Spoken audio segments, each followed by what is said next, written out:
pessoal. Vamos dar início aí à nossa aula de hoje, da matéria aí, da nossa disciplina de processo civil, processo de conhecimento. Vocês me ouvem bem? Quem pode me dar um feedback aí, por favor?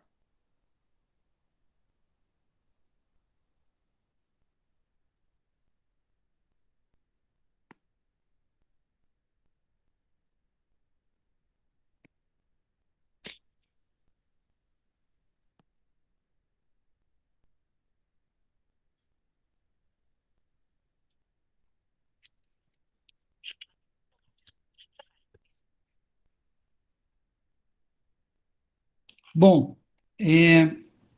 na aula passada, então, nós vimos a questão da sentença, né? Sentença terminativa, definitiva, outra, extra, cifra e infrapetita. Nós vimos as situações, né? Terminativa que extingue sem o mérito, definitiva ou consumativa que julga o mérito. Nós vimos os requisitos que a sentença tem que ter. Sobre aí esses pontos da aula passada, alguém tem alguma dúvida? Alguém quer fazer um questionamento, algum comentário?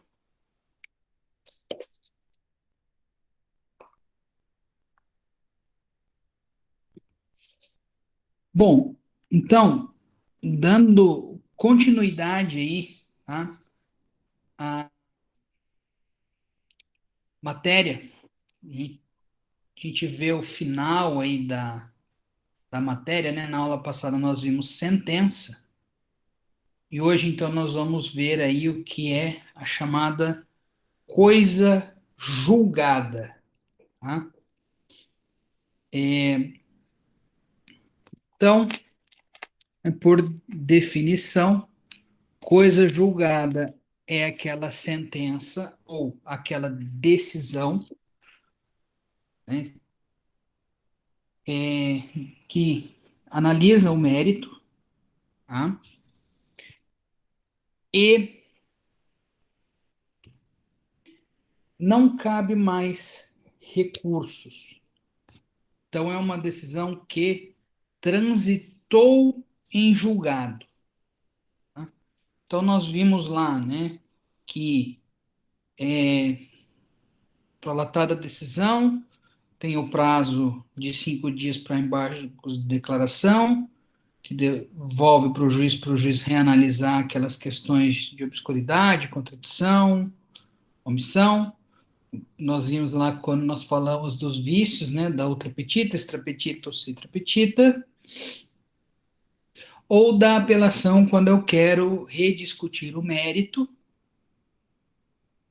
né, quando eu quero que o meu processo vá para uma decisão de um órgão superior, Tribunal de Justiça, não me sentindo satisfeito com a decisão do Tribunal de Justiça, prolatado o acórdão pelo tribunal, posso recorrer novamente para o STJ, para o STF, né, desde que haja os requisitos necessários para tais recursos.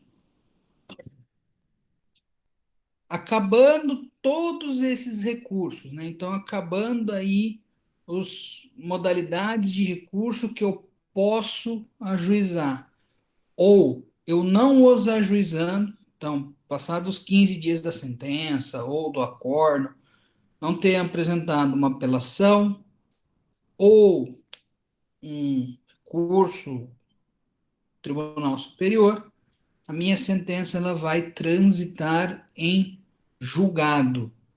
Ela vai se tornar uma coisa julgada, não cabendo mais recurso, não cabendo então ao juiz reanalisar ou rediscutir a matéria que foi discutida no processo. Ah, professor, nós vimos que a sentença possui 3 partes, 4 partes, contando com a assinatura do juiz, umas três partes principais: relatório, fundamentação e o dispositivo.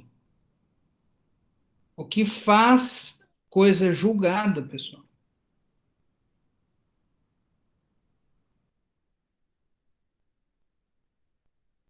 é o dispositivo.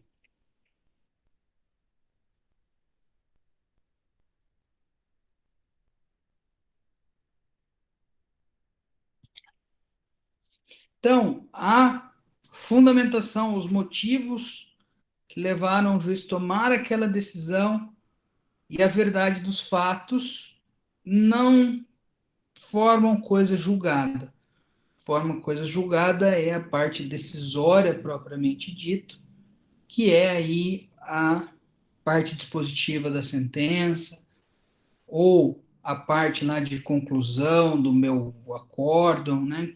Acórdão por unanimidade, os integrantes da turma em negar provimento, dar provimento, fazendo tal coisa. Então, essa parte que transita em julgar. Se porventura houver uma situação incidental que o juiz precise decidir para que ele decida o mérito, então, vamos pegar um exemplo aqui. A pessoa entrou com uma ação, tá, para declarar a não incidência de um determinado tributo. Tá?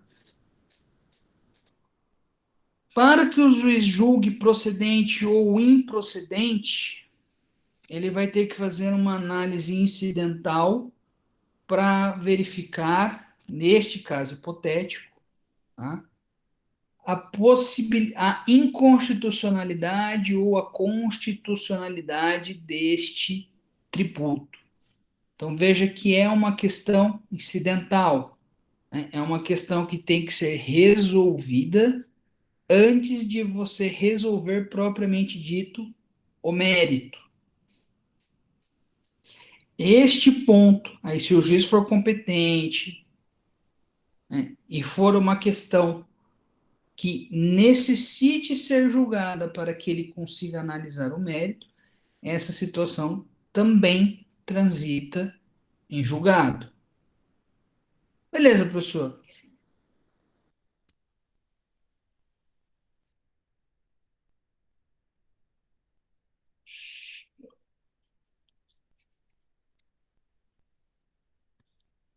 Nós temos aí, então, essa questão da coisa julgada. Ah, professor, e essa decisão, ela faz coisa julgada para quem? Tá? Com base no Código de Processo Civil, tá? As coisas, a decisão que transita em julgado, ela faz coisa julgada inter partes. Tá? Então, os efeitos da decisão, via de regra, tá, só provocam efeitos entre as partes litigantes, não prejudicando terceiros. Nós vamos ter aí algumas exceções, tá? Que a doutrina diverge se pode, se é possível ou não, mas vamos pegar aí que às vezes vamos pegar uma situação que há um litisconsórcio unitário, tá, facultativo, quando dois ou mais sócios querem discutir uma determinada situação para anular uma assembleia por falta de quórum. Vamos ver que todo o fundamento, né, toda a indignação desse sócio é a mesma. Então, se o juiz declarar nula ali por aquela questão, né, da falta de quórum, pode, tá, aí parte da doutrina diverge se pode ou não, mas poder-se-ia entender que poderia se estender efeitos dessa decisão para terceiros. Um outro exemplo que nós temos aí do nosso material é quando se fala de dissolução de pessoa jurídica, tendo todos os sócios no polo citados, mesmo que a pessoa jurídica não seja citada, né, como vai ter a dissolução dessa pessoa jurídica, os efeitos daquela decisão vai acabar atingindo essa pessoa jurídica. Tá, tá, professor, o senhor está me dizendo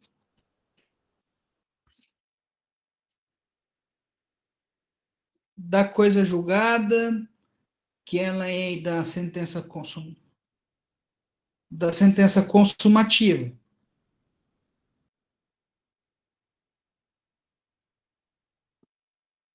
Sim. Aí então, tá? Nós vamos ter que a coisa julgada material, tá? Ela ocorre nesta hipótese, tá? Quando eu tenho uma sentença que julga o mérito, julga procedente, julga improcedente, mas que ele analisa o mérito, que é uma sentença, como nós vimos, consumativa, né? Ela tem aí então uma cognição exauriente, baseada em certeza, tá? Eu vou ter coisa julgada material também, tá? De decisões interlocutórias, quando essas decisões interlocutórias elas tiverem um cunho de decidir parcialmente o mérito. Como nós vimos em aulas passadas, o juiz ele pode fazer o julgamento antecipado do mérito de forma parcial. Então, ele pode julgar uma parte do mérito, uma parte do processo, fazendo aí, então, que parte da doutrina vai chamar de capítulos da sentença. Há um primeiro capítulo, quando ele faz esse julgamento antecipado do mérito, e depois, quando ele vai fazer o resto do julgamento, que é o que sobrou, sendo que aqui é parcial. Nós vamos ter, inclusive, eu posso já fazer a execução dessa decisão, dessa parcela que já foi julgada. É um exemplo aí daquela discussão de causou um acidente no veículo, o autor A pede R$ 2.000, o réu B diz que o dano, na verdade, foi de 1.500. Então, esses 1.500 se tornam incontroversos, o juiz já pode julgar procedente essa parte controversa, restando apenas para decidir a procedência ou a improcedência dos R$ 500 restantes. Tá? Sendo que estes 1.500, nós vamos ter uma coisa julgada material, porque ele fez a análise material do mérito.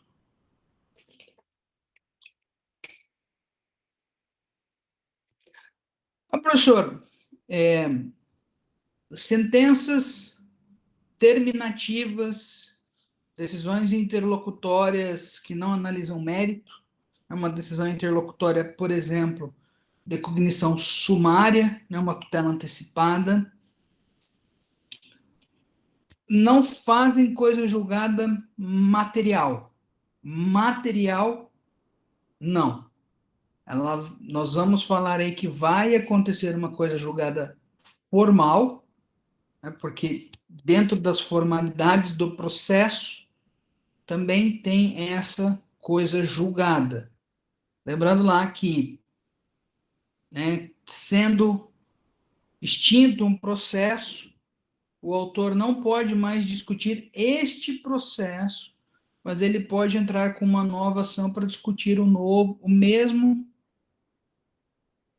caso de pedir, ou o mesmo pedido, desde que não tenha sido aí uma litispendência, por exemplo. Nós vamos considerar que não foi. Né? Foi inepta a petição inicial, porque faltou lá um documento obrigatório que precisava ter e não o teve. Ele pode entrar com uma nova ação, não pode rediscutir aquela ação que foi julgada extinta sem análise de mérito por ser inepta. Então, houve uma coisa julgada, mas houve uma coisa julgada formal. Tá? Professor, o senhor falou que decisão de tutela antecipada, tutela de urgência, não configuraria coisa julgada. Também não configura porque é uma cognição sumária, né?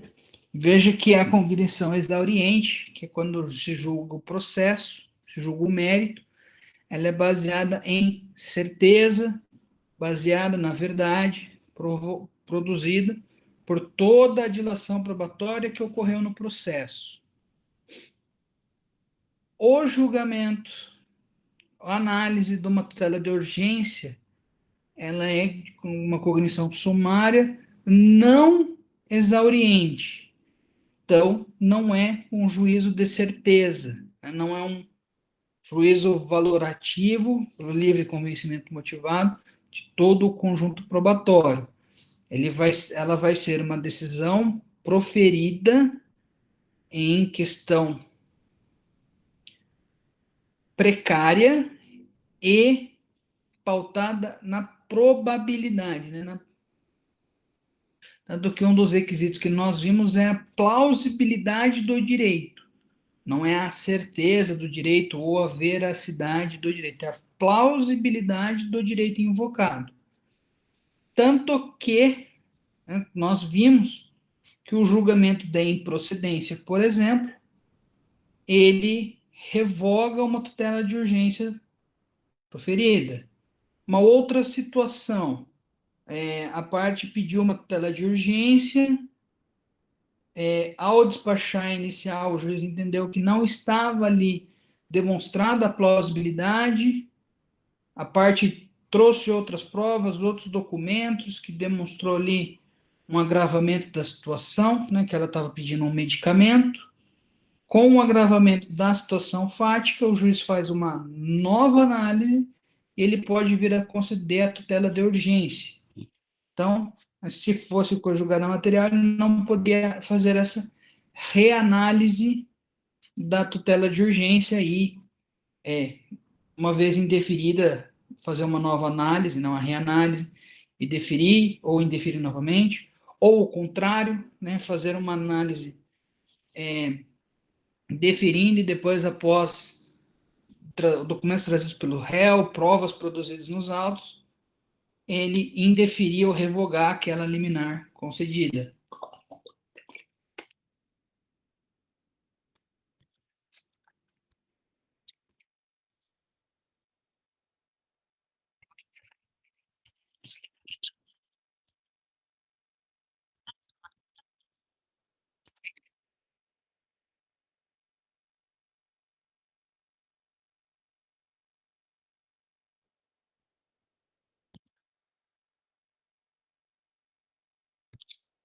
Aí, tá, pessoal, nós vamos ter também uma outra classificação, lembrando aí que eu falei para vocês de coisa julgada formal, que é essa do exemplo da sentença terminativa ou da tutela de urgência.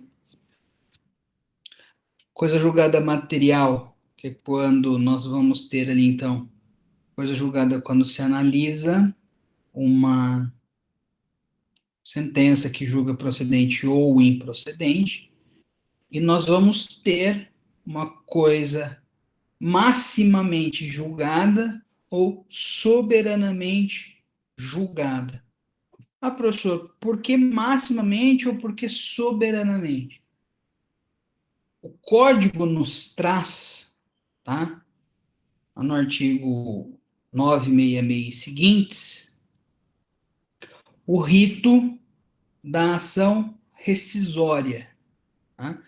E a ação rescisória, ela serve para rescindir uma decisão que transitou em julgado. Então, sendo uma coisa julgada, não cabe mais reanálise, não cabe mais recurso. Dentro de um prazo de 2 anos, tá? Pode a parte, demonstrado os requisitos necessários, ela pode adentrar com uma nova ação, chamada de ação rescisória, que vai ter aí o condão de rescindir a decisão que transitou em julgado, ou seja, vai revogar, vai cancelar, vai anular aquela decisão, e, caso a parte peça, vai acontecer um rejulgamento da decisão também. Quem é que pode julgar essa ação? Tá? Se essa ação for para discutir uma sentença, decisão de primeiro grau, ou um acordo no Tribunal de Justiça, o próprio Tribunal de Justiça. Se for um acórdão como primeiro grau, tá? Nós vamos ter algumas ações aí que o primeiro grau é o Tribunal de Justiça, ou o STJ, como segundo grau aí, ou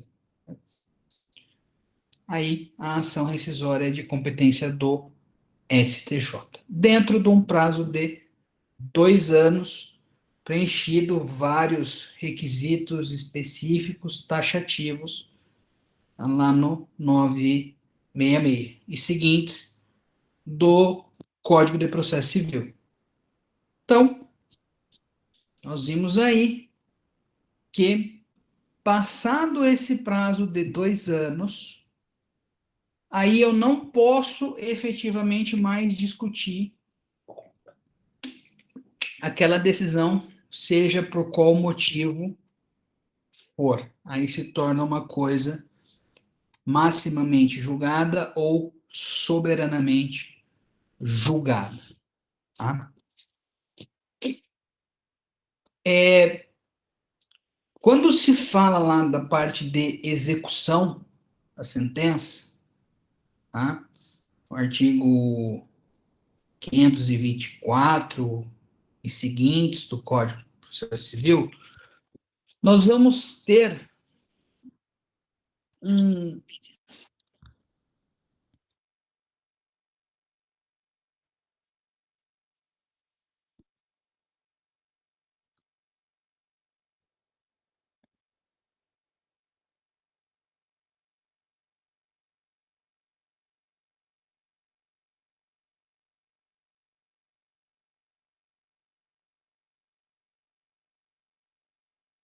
Nós vamos ter, tá, a possibilidade de uma situação de coisa julgada inconstitucional.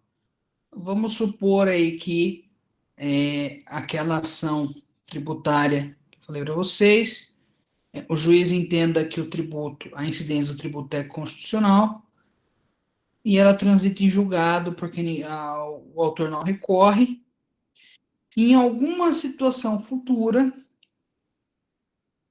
ou em algum outro processo, a pessoa chega até o STF, até a Suprema Corte, e a Suprema Corte faz uma análise de constitucionalidade novamente, aí com efeito erga omnes, né, não só um efeito entre partes. Então, aqui nós vamos ter uma outra exceção, tá, para aquela questão do efeito inter partes. A decisão do Supremo ou do STJ, feita em graus de recursos repetitivos ou de repercussão geral, ele vai ter efeito erga omnes, efeito para todos. Assim como numa ação coletiva, você vai ter um efeito para toda a coletividade que tiver tendo seu interesse protegido, caso seja um individual homogêneo ou um grupo específico. Né? Se for um direito difuso, aí também é toda a coletividade. Então, a outra parte está lá executando o tributo, executando a sentença, porque aquela sentença foi julgada, foi tudo constitucional. O STF depois julga inconstitucional. Tá? Aqui, então, dentro dessa questão executória, pode a parte entrar com uma ação rescisória até 2 anos após a declaração de inconstitucionalidade pelo Suprema Corte.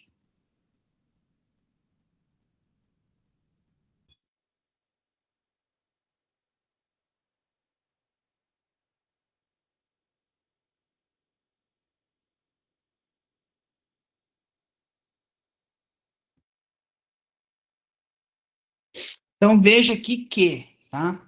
Via de regra, que eu tinha falado para vocês do prazo de 2 anos, quando nós falamos de coisa julgada, soberanamente julgada, ou maximamente julgada, que é de 2 anos. 2 anos de quando? Do trânsito em julgado da última decisão.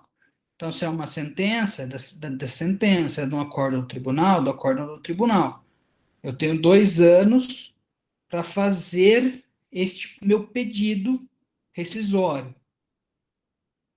Se daqui 10 anos o Supremo julgar algo inconstitucional, eu posso adentrar com uma ação rescisória da minha sentença, dentro de um prazo de 2 anos, da data que o Supremo declarou inconstitucional aquilo que na minha ação foi declarado constitucional. Porque o Supremo aí é o guardião da Constituição, né, o órgão máximo. Quando ele faz este julgamento, ele faz aí um julgamento para toda a coletividade, né? Um efeito erga omnes, como eu havia dito para vocês.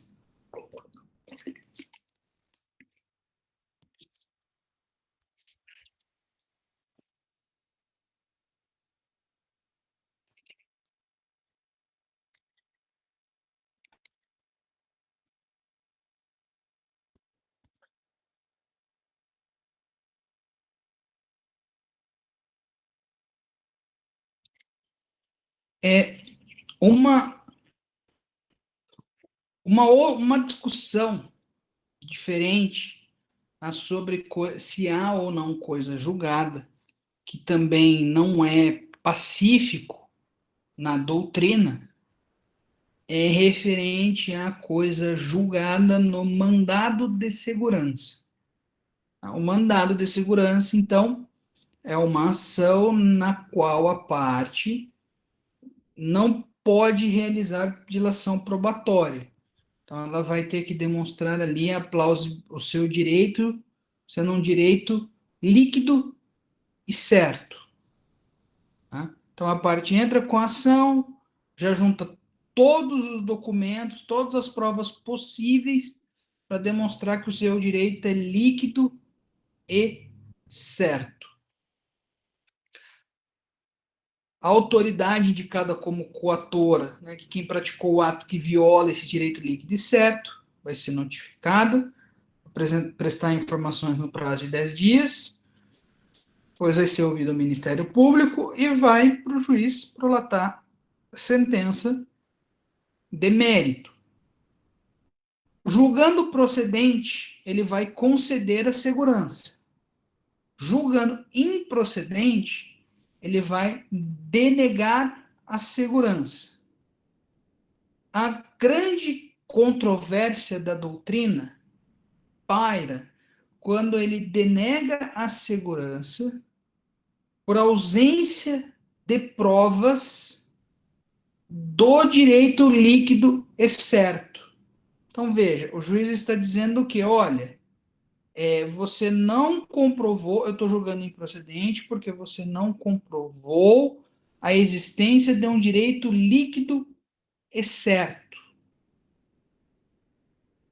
Parte da doutrina vai nos dizer aí que, neste caso, muito embora tenha ocorrido uma sentença de improcedência, uma situação que seria de coisa julgada material, não vai haver uma coisa julgada material permitindo a parte entrar com uma ação ordinária, um rito comum, que no rito comum cabe dilação probatória, o que não cabe no mandado de segurança. Então, a parte da doutrina nos diz que, devido à falta de provas, não há de se falar em uma decisão que transita em julgado, podendo entrar com uma ação separada de procedimento comum, que daí aqui vai ser produzido todo um arcabouço de provas, perícia, novos documentos, oitiva de parte, testemunhas, como nós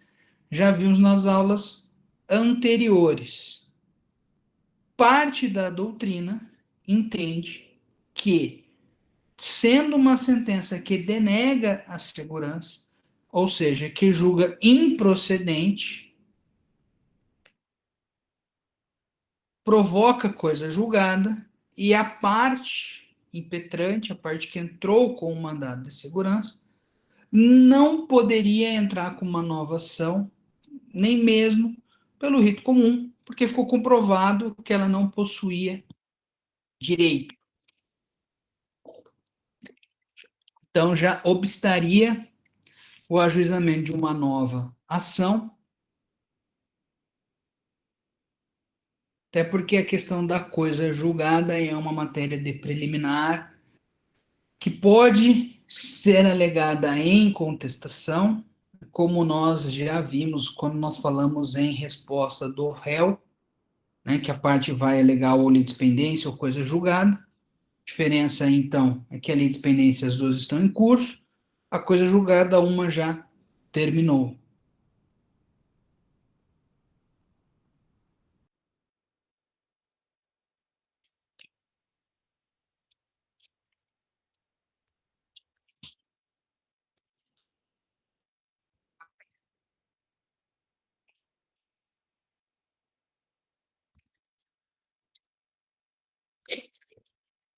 Aí, então, nós vamos ter também, tá, uma discussão, uma situação diferente, distinta, quando nós falamos de coisa julgada em ações, sentenças determinativas, ou seja, uma sentença que me determina prestar alimentos ou fornecer um medicamento de uso contínuo, por exemplo. Nós vamos nos ater aqui numa sentença de prestar alimentos. Então, meu filho entra com ação contra mim, pode entrar aí com uma investigação de paternidade, acumulado com alimentos, vai então ter essa questão, vai ser julgado procedente, vai transitar em julgado, e eu tenho que pagar aí 50% num salário mínimo, com base nos meus rendimentos, um exemplo. Então, eu teria que pagar R$ 550 por mês. Transitou-se em julgado, né? Não cabe mais recurso, virou uma coisa soberanamente julgada, né? Passou-se o prazo da ação rescisória e nada ocorreu. Bom, eu vou ter que pagar esses R$ 500 eternamente, né?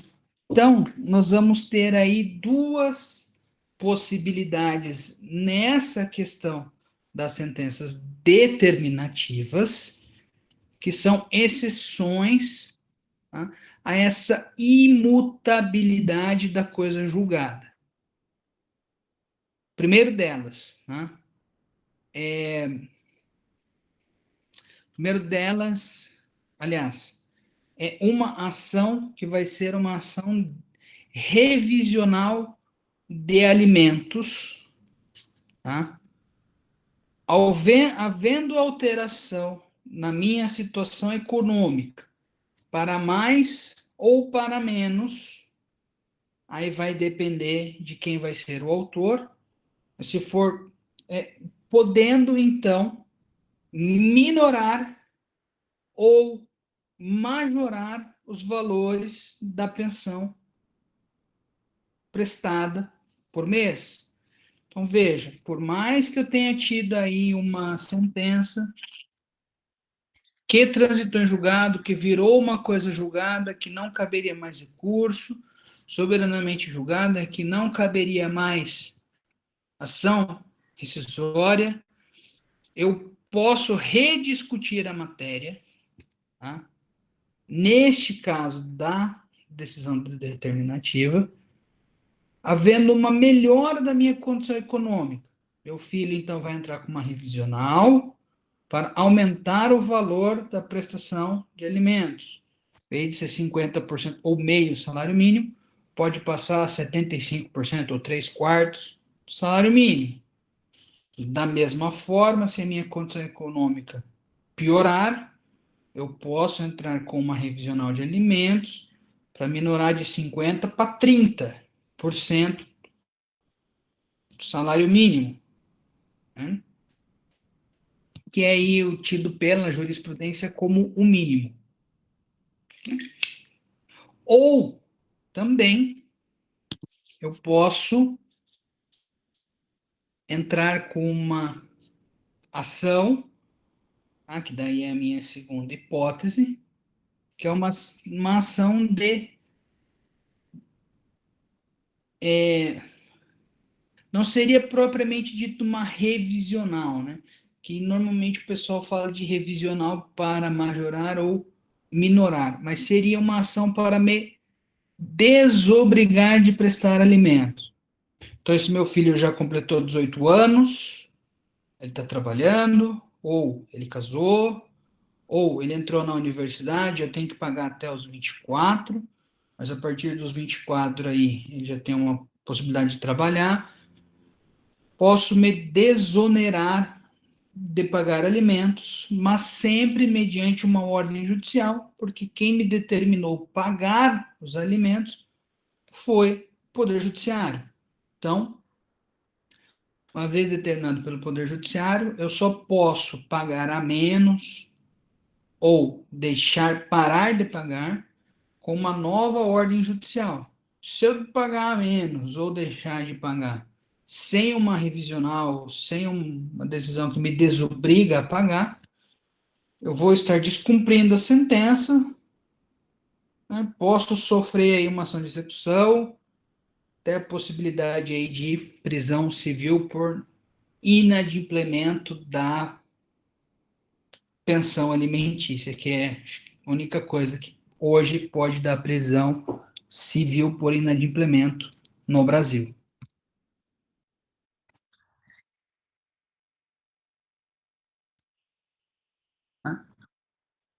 Da mesma forma, né, um outro exemplo que eu mencionei para vocês é a de fornecimento de medicamento. O juiz julga uma determinada situação, a parte entra pedindo um medicamento, existe um similar no SUS, não foi comprovado se ele é ineficaz ou se não serve para esse caso fático, é julgado improcedente, a pessoa tem que usar o do SUS. Passou o prazo da rescisória, ela não poderia mais discutir o fornecimento desse medicamento. Não, ela usa o medicamento do SUS por um tempo, se ela dá uma reação alérgica, ou aquele medicamento não controla de forma efetiva, de forma eficaz, ela pode entrar com uma nova ação, mesmo que tenha sido julgado procedente. Situação determinativa, ela pode entrar com uma nova ação. Da mesma forma, é julgado procedente, determinado que se forneça um medicamento X 10 miligramas.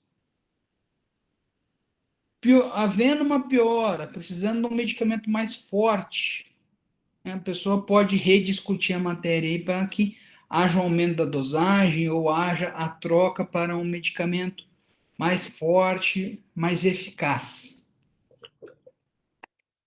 Então, estão aí os dois principais exemplos, né, de sentenças determinativas e a exceção que ela pode provocar e que ela provoca em coisa julgada, por mais que seja uma coisa julgada soberanamente, você vai poder fazer uma discussão dessa.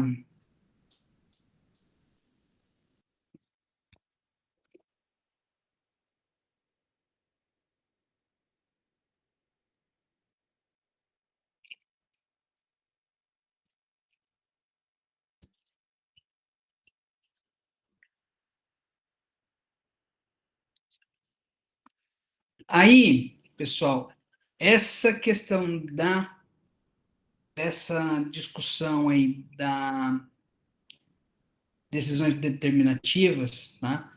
Alguns autores vão dizer aí então que há uma possibilidade de relativização da coisa julgada. A coisa julgada, a coisa soberanamente julgada, elas buscam e contemplam o princípio da segurança jurídica. É um preceito de que as decisões elas são imutáveis quando transitam em julgado. Tanto que a Constituição, no artigo 5º lá, diz que lei nova, ela respeitará o ato jurídico perfeito, a coisa julgada e os negócios jurídicos. Então, né, veja que a coisa julgada, ela faz lei ali para aquele processo, a lei nova não pode atingir aquela situação no Código Civil, Processo Civil, tá?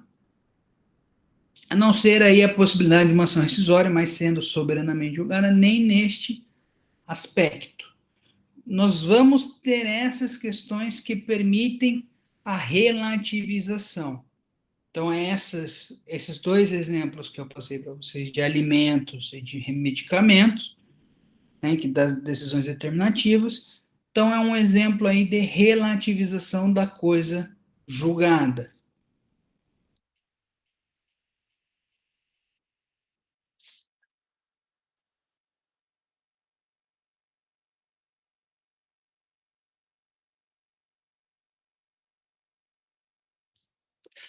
Nós vamos ter um outro exemplo, uma outra forma de relativização da coisa julgada, tá? Devido aí ao julgamento do STJ, que permite em ações de desapropriação, quando demonstrado que o valor é extremamente exorbitante, por aplicação de juros de mora de 1%, juros compensatórios de 1%, correção monetária e tudo mais, fica demonstrado que é um grande dano, né, um grande prejuízo ao erário, o STJ, reanalisando a matéria, ele até mudou algumas questões de juros de mora, juros compensatórios. Então, ele acaba também relativizando, permitindo essa questão para você discutir, rediscutir a coisa julgada nessas ações de desapropriação. Então, a ação de desapropriação, o poder público vai passar uma rua, ele vai pegar parte da minha casa. Então, ele vai comprar a parte do meu terreno. Essa compra, tá, é chamada de desapropriação. Por quê? Porque eu vou perder a propriedade, tá, daquela parcela do meu patrimônio, da totalidade do meu patrimônio, para o poder público. Porém, o poder público tem que me dar uma indenização em dinheiro. Se o poder público não me indenizar de plano, ou eu entender que a indenização é menor, pode entrar com uma ação para discutir a desapropriação, o valor da desapropriação, ou uma desapropriação indireta, que é quando o poder público me desapropria e não me paga, e eu tenho que entrar com uma ação para que o poder público me pague. Então, aí você tinha juros de mora pelo não pagamento, juros compensatórios também, razões de 1%. No decorrer dos anos, o STJ foi mudando entendimentos. Então, ele coloca aí essa possibilidade de você rediscutir os juros, mesmo em execução, mesmo em discussão aí de que já transitou em julgado, quando comprovar aí que é uma indenização extremamente exorbitante e causa aí um impacto bem exagerado ao erário. Então, não é qualquer situação também de desapropriação que nós vamos poder estar discutindo.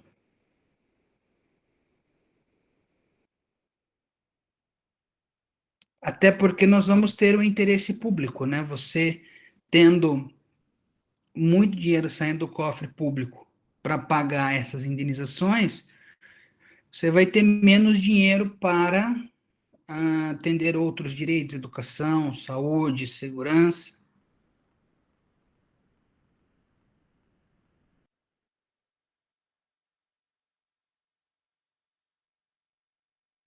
Então, aí, né, por força dessa questão do interesse público, nós poderíamos falar em relativização da coisa julgada. Uma outra situação que nós podemos falar também de relativização da coisa julgada, pessoal, é em ações de Estado.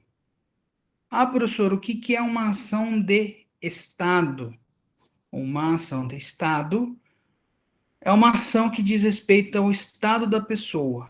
Então, vamos colocar aí uma ação de divórcio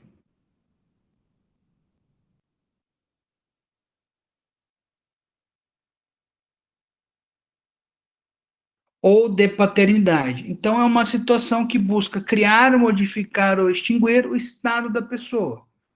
Né? Uma ação de paternidade, que não tem o pai, né? Vai mudar o estado daquele pai desconhecido para um pai conhecido. Né? O divórcio extingue o vínculo matrimonial entre o casal. Então, seriam.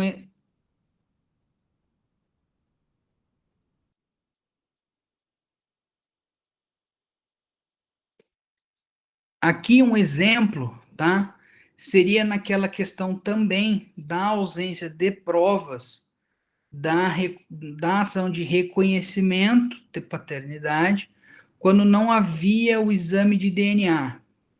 Vamos pegar aí, na década de 90, não havia exame de DNA, ou não se fazia exame de DNA para essas questões. Um exemplo, tá? Que o professor desconhece a informação, mas vamos considerar que sim. Ah, foi julgado improcedente, porque foi uma relação de um dia só, não tem nenhum outro indício que comprove que talvez o cara seja o pai. Ah, então foi julgado improcedente por ausência de provas.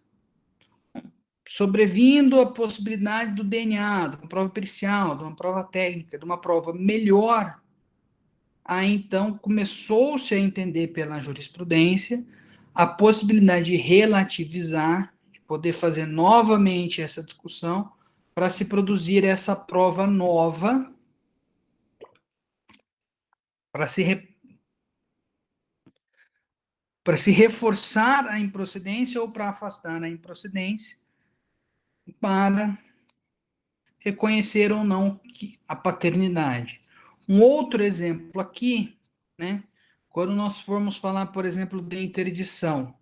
Então, eu vou interditar alguém, eu vou mudar o estado civil dessa pessoa de capaz para incapaz, nomeando um curador para responder por essa pessoa. A curatela, a interdição e a curatela é por ordem judicial, transitada em julgado, mesmo que ela seja soberanamente julgada, futuramente o fato que gera a minha incapacidade, talvez uma doença que me deixa acamado, né, que não me permita me locomover, não me permita assinar, eu estou meio que em estado vegetativo. É feita essa curatela para alguém administrar os meus bens, né, até para poder pagar o meu tratamento. Daqui 5 anos eu saio dessa situação, eu volto a uma vida normal. Então, teria que entrar com uma ação para revogar essa interdição, para revogar essa curatela. Ou, da mesma forma, o reconhecimento da paternidade lá. Eu reconheci que sou pai, mas futuramente, repensando melhor, não sou pai, queria entrar com uma ação para anular esse reconhecimento da paternidade.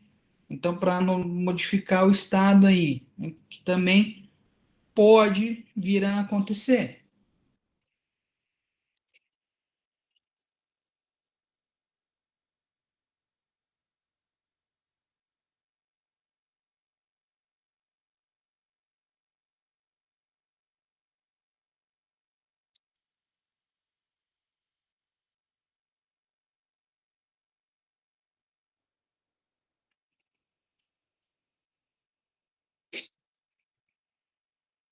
Aí, então, pessoal, nós vamos ter, tá, essas situações aí que relativizam a coisa julgada, que permitem a rediscussão da matéria, mas, via de regra, a coisa julgada, ela permanece, né, ela é rígida, ela é imutável.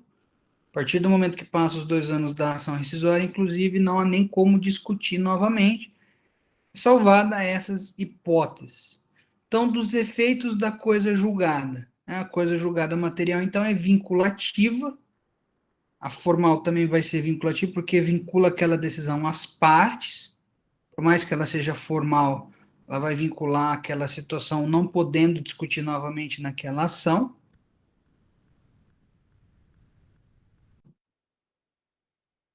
Efeitos sanatórios, então, por mais que haja vícios na decisão, se porventura essa decisão transitou em julgado,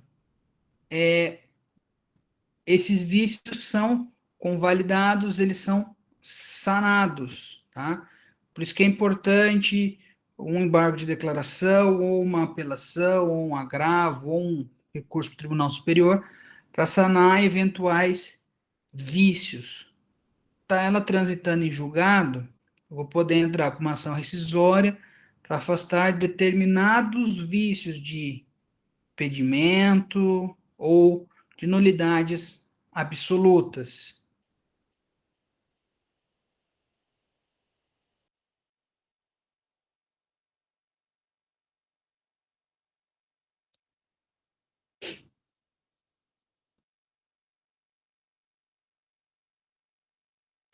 E o efeito preclusivo, que daí corre a preclusão, que havendo a coisa julgada, tá, presume-se arguídos tudo aquilo que a parte poderia ter arguído, mesmo que ela não arguiu. Tá?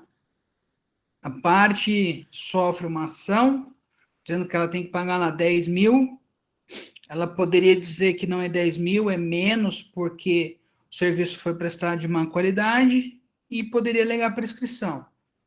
Ela alega só a prescrição, por exemplo, não alega má qualidade do serviço. É afastada a prescrição, julgado procedente, trazido em julgado, ela não vai poder entrar com uma rescisória para dizer da má qualidade do serviço. Uma vez transitada em julgado, aquela situação que poderia, deveria ter sido arguída, não pode mais ser arguída também.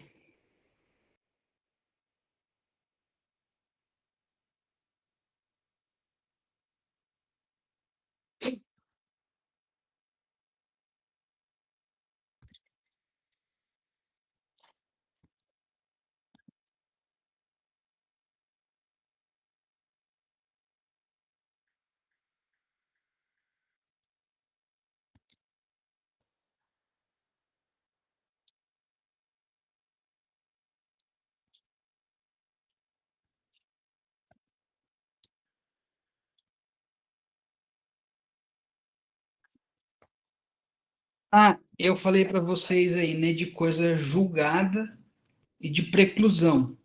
Então,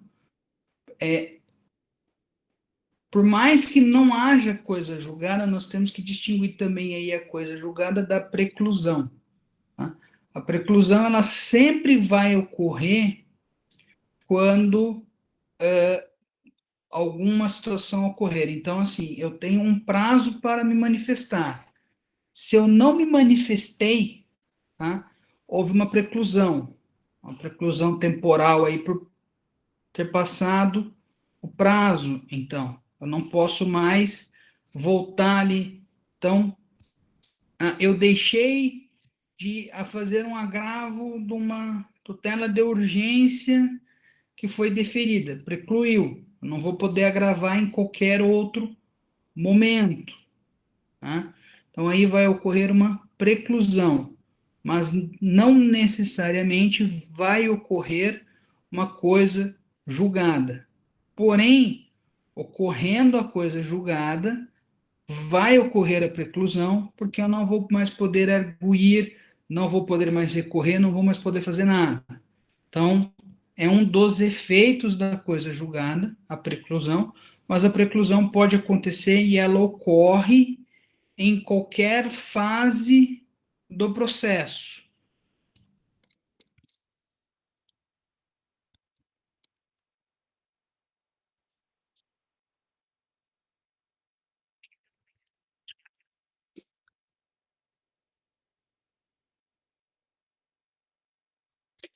E, tá, quando nós vimos lá a tutela de urgência, antecedente, quando a tutela de urgência ela é deferida e a parte não agrava, ela se torna uma decisão estável, cabendo aí a parte o prazo de 2 anos para ela discutir essa decisão em uma ação própria.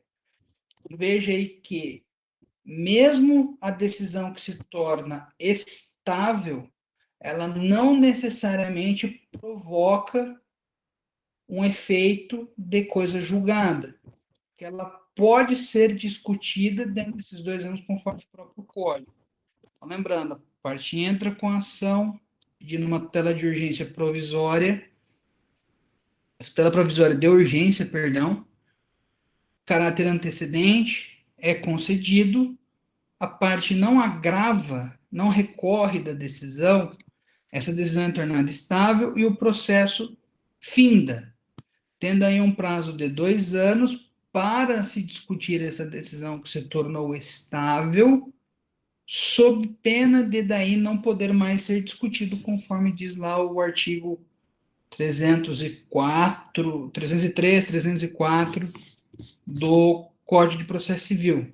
Então, temos essa modalidade também, é uma figura nova trazida pelo Código de 2015, tá? Da questão da estabilidade da decisão, só que é uma decisão que não transita em julgado pelo fato de se tornar estável.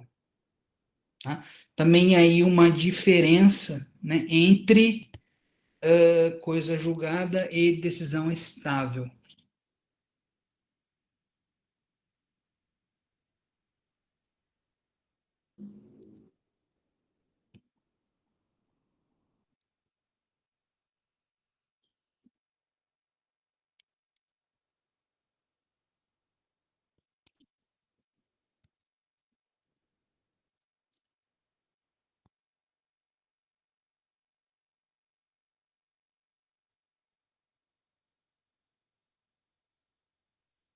Então, pessoal,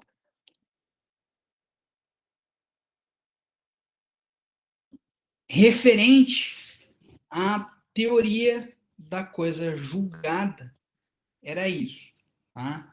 Então, aí, com essa discussão da coisa julgada, coisa soberanamente julgada, tá? Das relativizações da coisa julgada, nós terminamos o tópico de sentença da parte de processo civil, e nós terminamos aí o processo de conhecimento, tá?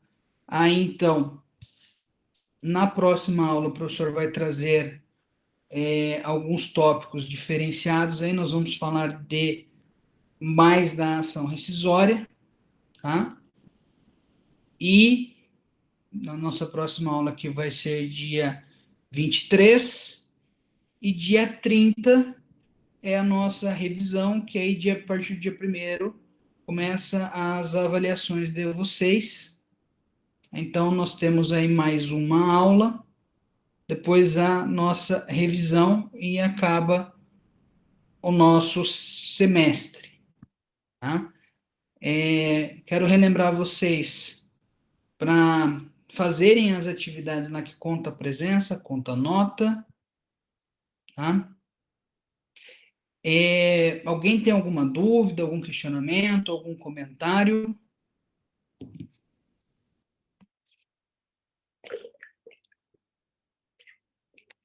Bom, pessoal, Professor. então por hoje era isso.